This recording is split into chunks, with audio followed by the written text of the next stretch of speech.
Hi hello everyone, welcome back to our channel. This is Bhavya. Welcome to one more blog. ఎలా ఉన్నారండి అందరూ? నాతో comment సెక్షన్లో share చేసుకోవడం అయితే అస్సలు మర్చిపోవద్దు. ఈ వ్లాగ్ ఏంటంటే one day trip series from బెంగళూరులో ఇది ఎపిసోడ్ 3 అండి.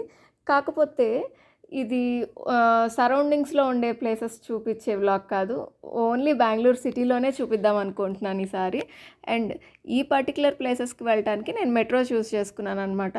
కానీ వీటికి వెళ్ళడం చాలా కష్టం అండి. ఎంతమంది ఉంటారంటే నేను ఎప్పుడు వెళ్ళినా సరే ఈ మెట్రోలో చాలామంది ఉంటారు, పర్టికులర్గా ఈ రూట్లో అయితే. సో ఇంత కష్టపడి ఆ రూట్కి ఇంతమందిలో నేను మీకు చూపించడానికి వెళ్ళాను కదా, అంత రష్లో కూడా. సో అందుకని నాకు ఒక చిన్న లైక్ అండ్ సబ్స్క్రైబ్ చేయండి. సో నాకు కొంచెం మోటివేషన్ ఉంటుంది ఇంకా వీడియోస్ చేయడానికి.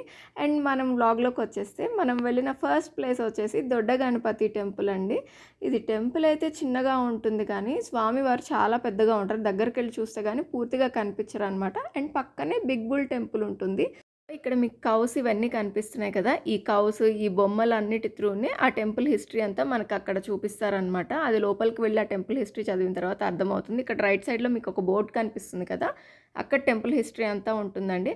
అండ్ బిగ్ బుల్ టెంపుల్లో పెద్ద నందీశ్వర స్వామి ఉంటారనమాట. నేను ఇట్లా నందీశ్వర స్వామికి విడిగా శివలింగంతో కాకుండా విడిగా చూసింది కర్ణాటకలోనే, ఒకటి నంది హిల్స్లో అండ్ ఇంకోటి ఇక్కడ అనమాట. అండ్ అక్కడ చాలా స్టాల్స్ ఉంటాయి, అక్కడ మాత్రం కొని మోసపోవద్దు ఎందుకంటే ప్రైజెస్ ఎక్కువ ఉంటాయి. మనం ఇప్పుడు వెళ్తున్న నెక్స్ట్ ప్లేస్ వచ్చేసి టిప్పు సుల్తాన్ సమ్మర్ ప్యాలెస్ అండి. ఇది దొడ్డ గణపతి టెంపుల్ నుండి 3 కిలోమీటర్స్ అవేలో ఉంటుంది.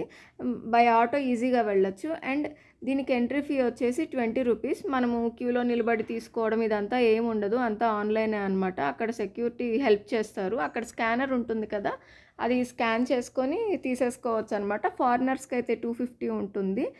అండ్ సెక్యూరిటీ మంచిగానే హెల్ప్ చేస్తారండి ఈ టికెట్స్ తీసుకోవడంలో. కానీ కొంచెం లేట్ అవుతుంది నెట్వర్క్ అది దొరక్క. టికెట్ ఫేర్స్ కూడా నేను ఇక్కడ చూపిస్తున్నాను చూడండి, ఇండియన్స్కి ఎంత, ఫారినర్స్కి ఎంత, కిడ్స్కి అడల్ట్స్కి ఎంత ఉంటుంది అనేసి. ఈ ప్యాలెస్ని హైదర్ అలీ 1771లో స్టార్ట్ చేశారండి. అండ్ టిప్పు సుల్తాన్ 1791లో కంప్లీట్ చేశారనమాట. ఇది ఇండో ఇస్లామిక్ ఆర్కిటెక్చర్ స్టైల్లో ఉంటుంది. అండ్ టిప్పు సుల్తాన్ చనిపోయిన తర్వాత బ్రిటిషర్స్ దీన్ని సెక్రటేరియట్గా యూస్ చేశారనమాట. And present archaeological survey of India వాళ్ళు దీన్ని మెయింటైన్ చేస్తున్నారు. కన్స్ట్రక్షన్ అంతా టీక్వుడ్తోనే ఉంటుంది. మనం స్ట్రైట్గా ఎంటర్ అయిన తర్వాత లోపల 2 రూమ్స్ ఉంటాయండి. సెక్యూరిటీ వాళ్ళు లోపల అస్సలు వీడియో తీయలేదు. స్టార్టింగ్లో మనకి right side steps, left side కొన్ని స్టెప్స్ కనిపిస్తాయి. ఎటు వెళ్ళినా ఒక దగ్గరికే వెళ్తామన్నమాట. ఇది బ్యాక్ సైడ్ వ్యూ ఇప్పుడు నేను మీకు చూపించేది. అండ్ బ్యాక్ సైడ్ నుంచి పైకి వెళ్ళాము. So front side back side ఒకేలాగా ఉంటుంది. అండ్ బాల్కనీ లాగా ఉంటుందండి. మనము స్టెప్స్ ఎక్కగానే అందులోంచి వెళ్తే ఒక రూమ్ వస్తుంది, మళ్ళీ ఆ రూమ్లో నుంచి ఆపోజిట్గా ఇంకో రూమ్లోకి ప్యాసేజ్ వే ఉంటుందన్నమాట మిడిల్లో. అండ్ ఆ రూమ్కి మళ్ళీ అటొక బాల్కనీ ఇటొక బాల్కనీ ఉంటుంది, విండోస్ ఉంటాయి. బట్ ఒక్క రూమ్కి మాత్రం డోర్స్ ఉన్నాయి, ఆ డోర్స్ ఓపెన్ చేయడానికి లేదు, క్లోజ్డ్గా ఉన్నాయన్నమాట. ఎటు నుంచి వెళ్ళినా నాకు బాల్కనీస్ ప్యాసేజ్ వేసి తప్ప రూమ్స్ పెద్దగా కనిపించలేదు. టోటల్గా ఒక 4 రూమ్స్ ఉన్నట్టున్నాయి అంతే, ఇంకా అంతకుమించి ఏం కనిపించలేదు అనమాట. అండ్ ఇదిగో చెప్పాను కదా బాల్కనీస్ ఉన్నాయని, దీనికి ఆపోజిట్లో ఇంకొకటి ఉంటుంది అంతే. ఇది ఒక రూమ్కి ఒక సైడ్ బాల్కనీ అనమాట. అండ్ మేము చుట్టూరు తిరిగి చూద్దామని వస్తే ఇంకొక సైడ్ ఇలా ఉంది. సైడ్ అంటే వాష్రూమ్స్ ఉంటాయి అటు సైడ్, దానికి సైడ్లో కూడా ఇలానే ఉందన్నమాట. 3 సైడ్స్ ఏంటంటే ఇట్లా స్టెప్స్ తోటి ఉంది, ఒక సైడ్ ఏంటంటే గార్డెన్ ఉంది. ఇదిగోండి బ్యాక్ సైడ్కి వచ్చాము చుట్టూరు తిరిగేసి. నెక్స్ట్ ఇటు బ్యాక్ సైడ్ నుంచి ఇంకొక సైడ్కి వెళ్తే అంటే 4 సైడ్స్లో ఫ్రంట్ బ్యాక్ ఒక సైడ్ వ్యూ చూపించాను, ఇంకొక సైడ్ వ్యూ ఏంటంటే గార్డెన్ ఉంటుంది. అండ్ ఇక్కడి నుంచి మనం వెళ్ళబోయే ఇంకొక ప్లేస్ విధాన్ సౌధ. ఇది 6.2 కిలోమీటర్స్లో ఉంటుంది టిప్పు సుల్తాన్ సమ్మర్ ప్యాలెస్కి. అండ్ ఇది Karnataka assembly, biggest assembly in India అనమాట. అండ్ ఇది స్టార్ట్ చేసింది 1951లో అండ్ 1956కి కంప్లీట్ అయింది. దీని ఆపోజిట్లోనే కర్ణాటక హైకోర్టు ఉంటుందన్నమాట. పక్కనే వికాస్ సౌధ కూడా ఉంటుంది, 2005లో కన్స్ట్రక్ట్ చేశారు. అండ్ దానికి దగ్గరలోనే కబాన్ పార్క్ కూడా ఉంటుంది. సిటీ సెంటర్లోకి వస్తుందండి. ఇది 1870లో స్టార్ట్ చేశారు దీన్ని. 100 ఏకర్స్లో అప్పుడు కట్టారు. అండ్ 300 ఏకర్స్కి తర్వాత ఎక్స్పాండ్ చేశారు అని విన్నాను, నాకు తెలిసిన ఇన్ఫర్మేషన్. అండ్ విధాన్ సౌధ నేను ఇంత క్లియర్గా లోపలికి వెళ్ళి ఎలా చూపించగలుగుతున్నానంటే, నేను వెళ్ళినప్పుడు బుక్ ఫేర్ జరుగుతుందనమాట. ఈ వీడియోలో అది ఇంక్లూడ్ చేశాను.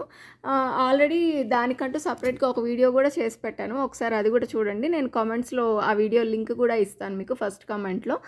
విధాన్ సౌధ పబ్లిక్‌కి ఎప్పుడు ఓపెన్‌లో ఉండదనమాట. బుక్ ఫేర్ జరిగిన 3 డేస్ ఓపెన్ చేశారు. సో, అప్పుడు వెళ్లి చూసామనమాట మేము.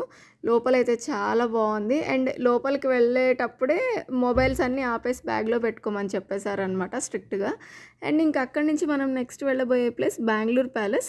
బట్ మేము వేరే రూట్ తీసుకున్నాం. విధాన్ సౌధ నుండి బెంగుళూరు ప్యాలెస్‌కి 2.6 కిలోమీటర్స్ ఉంటుంది. ఈ వేరే రూట్‌లో ఇదేదో పెద్ద ఫోర్ట్ లాగా అలా కనిపించిందనమాట. నేనేంటో అనుకున్నాను. కేఆర్ మార్కెట్ దగ్గర ఇదొచ్చేసి విక్టోరియా హాస్పిటల్ అండి. నేను ఇదే బెంగుళూరు ప్యాలెస్ అనుకున్నాననమాట ఫస్ట్. కానీ కాదు. అండ్ ఈ కేఆర్ మార్కెట్‌లో వచ్చేసి అన్నీ చాలా తక్కువ తక్కువ ప్రైజెస్‌కి దొరుకుతాయన్నమాట. అండ్ దీని పక్కనే చిక్‌పేట్ మార్కెట్ కూడా ఉంటుంది. అక్కడ కూడా అన్నీ చాలా తక్కువకి దొరుకుతాయి. షాపింగ్ ఎవరైనా తక్కువ బడ్జెట్‌లో చేయాలనుకునే వాళ్ళు ఇక్కడికెళ్ళి చేయొచ్చు. అండ్ ఇప్పుడు మనం వెళ్తుందొచ్చేసి బెంగుళూరు ప్యాలెస్ అనమాట. ఇదొచ్చేసి మైసూర్ రాయల్ ఫ్యామిలీ వాళ్ళదే ఈ ప్యాలెస్ కూడా. సో, ఎంట్రీ ఫీ వచ్చేసి 270 ఉంటుంది. అండ్ మొబైల్ కెమెరాకి 300 రూపీస్ పే చేయాలన్నమాట. మేమిక్కడ ఒక మిస్టేక్ చేసామండి. అదైతే మీరు అస్సలు చేయొద్దు. నేను మరీ మెన్షన్ చేస్తున్నాను. నేను ఇంతకుముందు కూడా ఈ ఈ బెంగుళూరు ప్యాలెస్‌ని చూపించినప్పుడు ఇదే చెప్పాను. యాక్చువల్‌గా అక్కడ ఒక మొబైల్ అండ్ హెడ్సెట్ ఇస్తారు. ఆ మొబైల్ అండ్ హెడ్సెట్‌లో ఏంటంటే మనము లాంగ్వేజ్ చూస్ చేసుకోవచ్చనమాట. మనకు కావాల్సిన లాంగ్వేజ్. సో, వాళ్ళు నంబరింగ్స్ ఇచ్చుంటారు. ఆ పర్టిక్యులర్ నెంబర్ దగ్గరికి వెళ్ళినప్పుడు మనకి మొత్తం దాని హిస్టరీ అంతా చెప్తారనమాట. మేమేంటంటే హడావిడిగా వెళ్ళడం వల్ల మిస్ చేసాం అది. అండ్ టైం అయిపోతుంది అనే కంగారులో కూడా ఉన్నాం ఆ రోజు. ఏమైంది మేము 5కి వెళ్ళామనమాట. 5:30, 6కి క్లోజింగ్ టైం అనమాట. సో, ఎవరన్నా వెళ్ళాలి అనుకుంటే అరౌండ్ 3 అలా వెళ్ళారంటే 2 అవర్స్ ఖచ్చితంగా పడుతుందండి.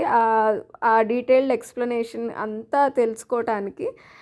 ఈ మిస్టేక్ మాత్రం ఎవ్వరు చేయొద్దు. ఎందుకంటే మనమేం టికెట్‌కి తక్కువ పెట్టట్లేదు. 270 అంటే చాలా ఎక్కువే కదా! ఇంకోటేంటంటే మాకు వీడియో తీసుకోవడానికి కూడా పర్మిషన్ దొరకలేదనమాట. ఎందుకంటే లాస్ట్‌లో వెళ్ళాం కదా! 5 దాటిపోయింది. సో, క్లోజింగ్ టైం దగ్గరకొచ్చేసరికి దొరకలేదు.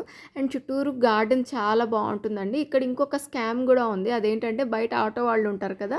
వాళ్ళేంటంటే హోల్‌సేల్ శారీ షాప్‌కి తీసుకెళ్తాము. తక్కువకి దొరుకుతాయి. నాకు వెయిటింగ్ చార్జెస్ కూడా ఏమొద్దు అట్లా అని చెప్తారనమాట. అదంతా ఏం నమ్మొద్దు.